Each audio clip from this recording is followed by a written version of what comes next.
force that drove the great pioneers of science is that the universe out there and the human mind in here that does the science are ultimately the product of the same intelligent divine mind. God speaking to me.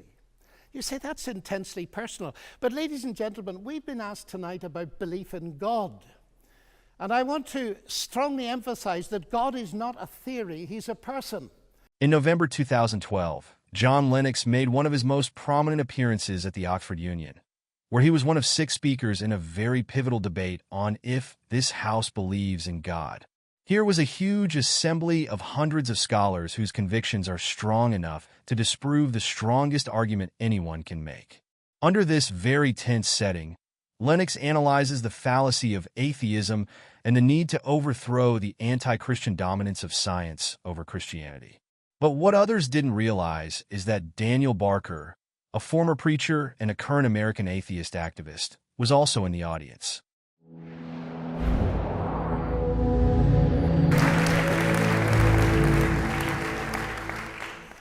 Thank you very much, ladies and gentlemen. I believe in God. I believe in the supernatural God who created the heavens and the earth. I believe in a God who holds the heavens and the earth in existence. I believe that on the basis of rational evidence, similar to the beliefs held by the founders of this house, who gave this university the motto, Dominus Illuminatio Mea. They saw no contradiction between faith in God and the utmost excellence in rational inquiry. And if I dare mention my alma mater of Cambridge in this holy place, I would remind you that on the door of the Cavendish Laboratory in Cambridge are written the words, "Great are the works of the Lord, studied by all who delight in them."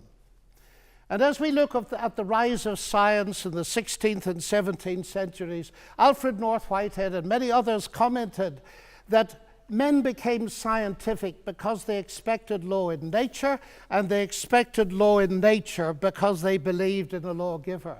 So, ladies and gentlemen, I'm not ashamed of being both a scientist and a Christian, because arguably Christianity gave me my subject. What I am amazed at is that serious thinkers today continue to ask us to choose between God and science. That's like asking people to choose between Henry Ford and engineering as an explanation of the motor car. When Newton discovered his law of gravity, he didn't say, "I've got a law, I don't need God." No, he wrote the Principia Mathematica, arguably the greatest work in the whole history of science, because he saw that God is not the same kind of explanation as a scientific explanation. John Lennox is a Christian apologist and math professor at Oxford University. He has authored multiple books on the intersection of philosophy, religion, and science. Additionally, he has taken part in numerous public discussions with well-known atheists like Peter Singer, Christopher Hitchens, and Richard Dawkins. Lennox contends at this conference that atheism is a religious viewpoint that defies morality and science rather than being a logical worldview. Why is there something rather than nothing? Alan Sandage, the brilliant cosmologist who became a Christian in his 50s, said God is the answer to that question. But people are now so desperate to show that the universe created itself from nothing, which seems to me to be an immediate oxymoron. If I say X created Y, I'm assuming the existence of X to explain the existence of Y. If I say X created X, I'm assuming the existence of X to explain the existence of X, which simply shows that nonsense remains nonsense even if high-powered scientists utter it. It reminds me a little bit of G.K. Chesterton, who said, "It is absurd to complain that it is unthinkable for an unthinkable God to make everything out of nothing, and then to pretend that it is more thinkable that nothing should turn itself into everything." The heavens declare the glory of God, says the ancient psalm. And we've unraveled a bit of that, seeing the fine-tuning of the fundamental forces of nature. It's something that's so striking to scientists that it demands explanation. And it seems to me that Arno Penzias hit it right He is the Nobel Prize winner who discovered the microwave background on which a lot of the evidence for the Big Bang is based. He said astronomy leads us to a unique event, a universe which was created out of nothing, one with the very delicate balance needed to provide exactly the right conditions required to permit life, and one which has an underlying, one might say, supernatural plan. Because of the extreme suffering that has afflicted our world, it is necessary to ask what role Christianity plays and what relief it offers from suffering. Is one of the fundamental arguments for theism. I take it this house believes in reason. That's why we're all here. And as a scientist, I believe that the universe is rationally intelligible. That is something that has struck some of the geniuses of science as demanding an explanation. Einstein said the only incomprehensible thing about the universe is that it's comprehensible. And Wigner talked about the unreasonable effectiveness of mathematics. How is it that a mathematician thinking in her head in here can come up with equations that seem to fit the universe out there? Well, how is it indeed? Because the irony of the atheist position here is evident. My atheist friends, and I have many of them, tell me that the driving force of evolution, which eventually produced our human cognitive faculties, reason included, was not primarily concerned with truth at all, but with survival. And we all know, ladies and gentlemen, what has often happened and still happens to truth when individuals or commercial enterprises or nations feel themselves threatened. As Lennox argues, and in response to the question of what role Christianity plays in the face of human suffering, Christianity acknowledges and accepts the existence of evil and suffering in the world. Says if atheists are right that we are the product of mindless, unguided natural processes, then they have given us strong reason to doubt the reliability of human cognitive faculties, and therefore inevitably to doubt the validity of any belief that they produce, including their atheism. Their biology and their belief in naturalism would therefore appear to be at war with each other in a conflict that has nothing at all to do with God. Yet my atheist friends still insist that it is rational for them to believe that the evolution of human reason was not directed for the purpose of discovering truth. And yet, it is irrational for me to believe that human reason was designed and created by God to enable us to understand and believe the truth. Curious logic.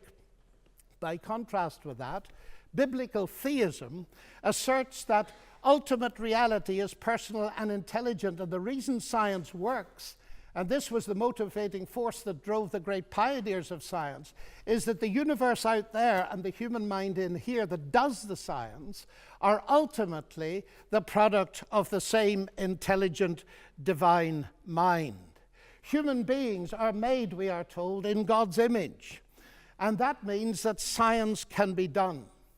Christianity also teaches that God is not far away or unconcerned with our suffering, but rather that he became involved in it through Jesus Christ, who bore the sin's punishment and died on the cross.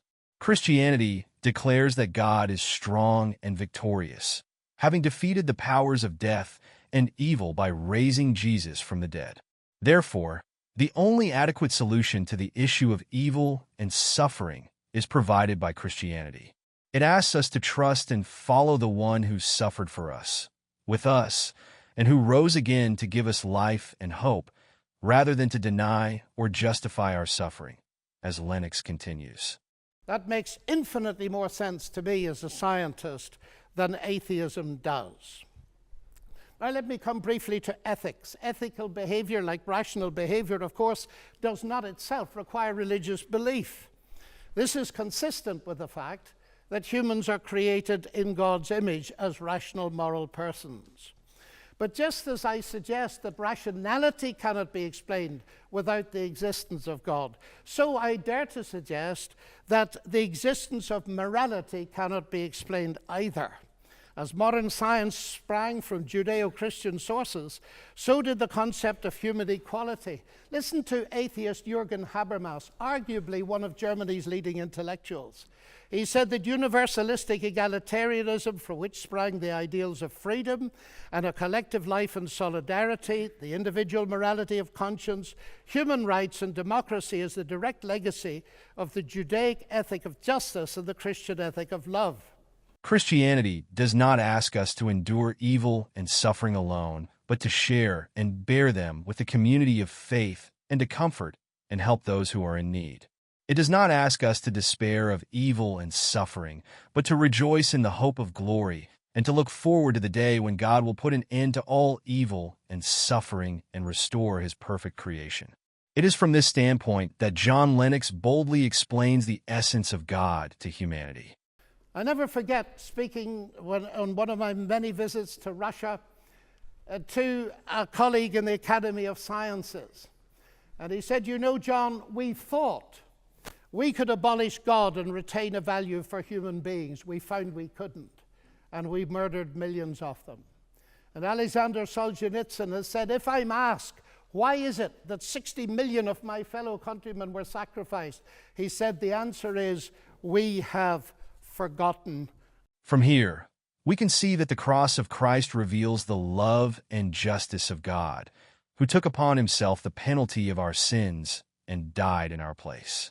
Also, the resurrection of Christ demonstrates the power and victory of God, who raised his Son from the dead and defeated the forces of evil and death. The Apostle Paul rightly said in 1 Corinthians 15, verse 17, that if Christ has not been raised, then our faith is futile, and we are still in our sins. I like how Lennox is not trying to be excessively persuasive here the way most preachers are, but he takes it like an advanced lecture session, where he shows them scientific proof of Christianity and how they should dispel from their minds the theories that present science as counter to Christianity.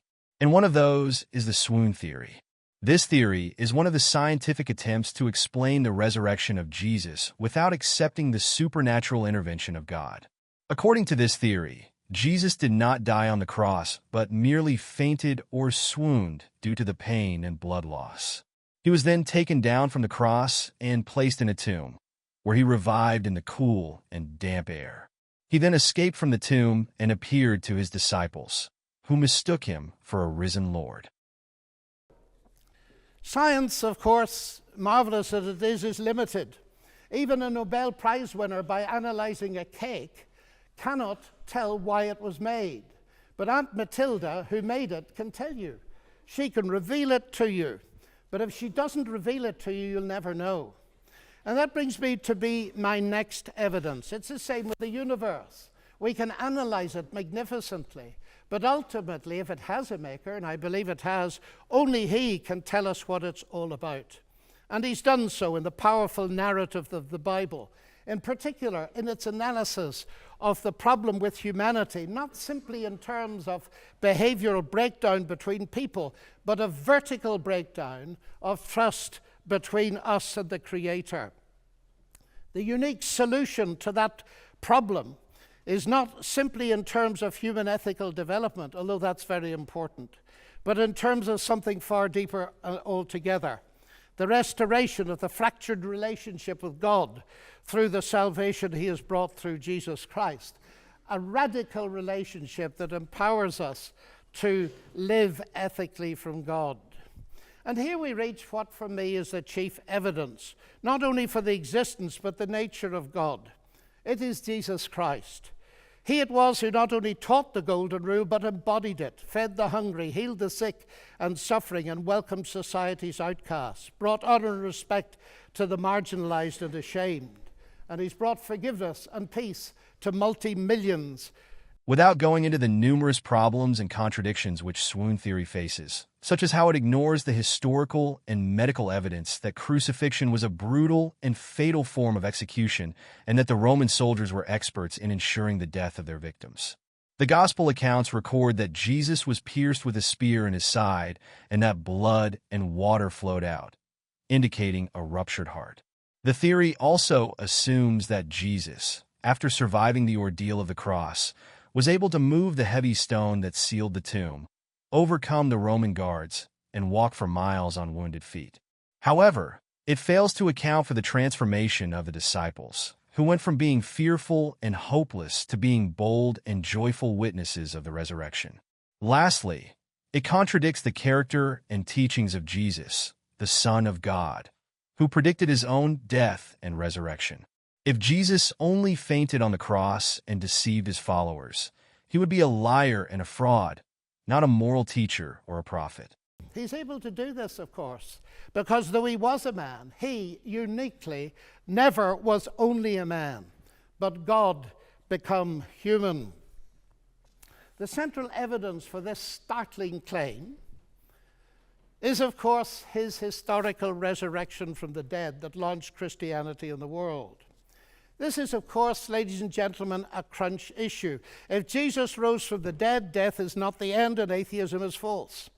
If Jesus did not rise from the dead, Christianity is false.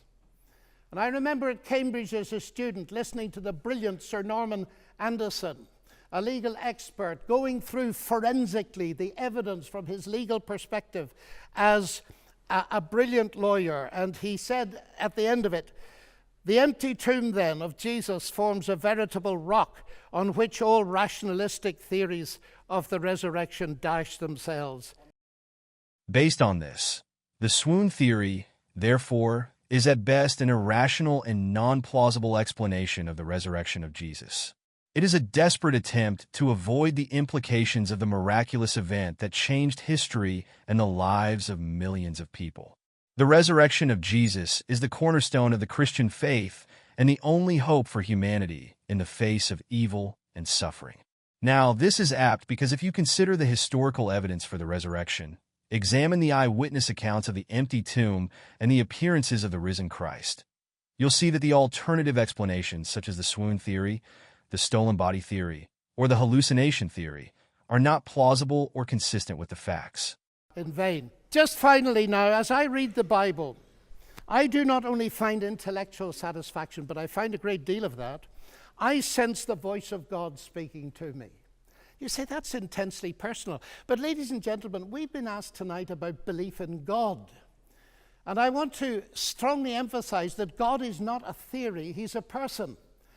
And if the origination of me qua person is a personal God, then the most exciting thing really is there a possibility of getting to know God? And so I don't simply believe there is a God. I've come to know him and trust him. And I have strong reasons for doing so, because of Christ dying and rising again for me. And that has generated in me a sense of utterly unmerited forgiveness, acceptance, and peace.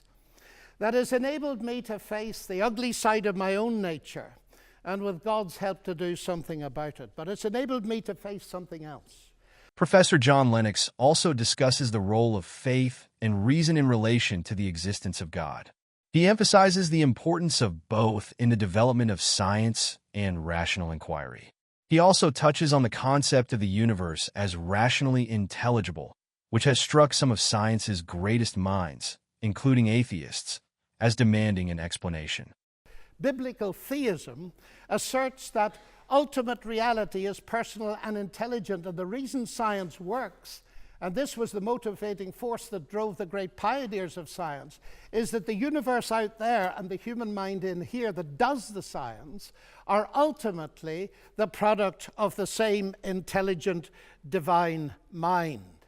Now, this is appropriate because even the philosopher Alvin Plantinga toes this same line of thought, that if atheists are right that we are the product of mindless natural processes, then they have given a solid reason to doubt the reliability of human cognitive faculties. This also points to the argument that ethical behavior does not itself require religious belief, and the value of a human being on which ethics rests is based not on what the human being can do, but what humans are made from. We are made in God's image. And with God's help to do something about it. But it's enabled me to face something else. The hardest problem I face as a Christian is the problem of evil and pain. My niece getting a tumor at 22 that kills her. What do I say to my sister? And this is the hardest problem we face. But it seems to me that atheism here has no answer, because by definition, atheism believes that human death is the end, so there is no ultimate hope. Hence, the importance of the restoration of the fractured relationship of God through the salvation brought through Jesus Christ cannot be overemphasized. We could stay here till midnight and beyond arguing, as has been done in this university for centuries, what a good God should, might, would, could, if not, possibly might, just could he not have done, and we'll get nowhere. So it seems to me there's another question we can ask, and it's this. Granted that life presents us with a double picture. We see some beautiful things. We see some ragged edges. We see hurt and pain, and we see joy. How can we come to terms with that? And it seems to me here is no simplistic answer, but a window into an answer, and it's this. If it is actually true that Jesus is, as I believe him to be, the Son of God, then we can ask the question, what is God doing on a cross? And the answer comes back at the very least.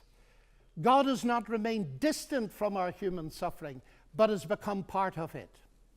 So, there's concrete evidence for the existence of God. It focuses on the fact that Jesus Christ is both human and God. And since this is true, there is a possibility of getting to know God and believing in him. And unlike what some erroneously think, this belief is not a matter of blind faith, but rather an understanding based on spiritual revelation and physical manifestation. Please leave us your opinion on this topic in the comment section.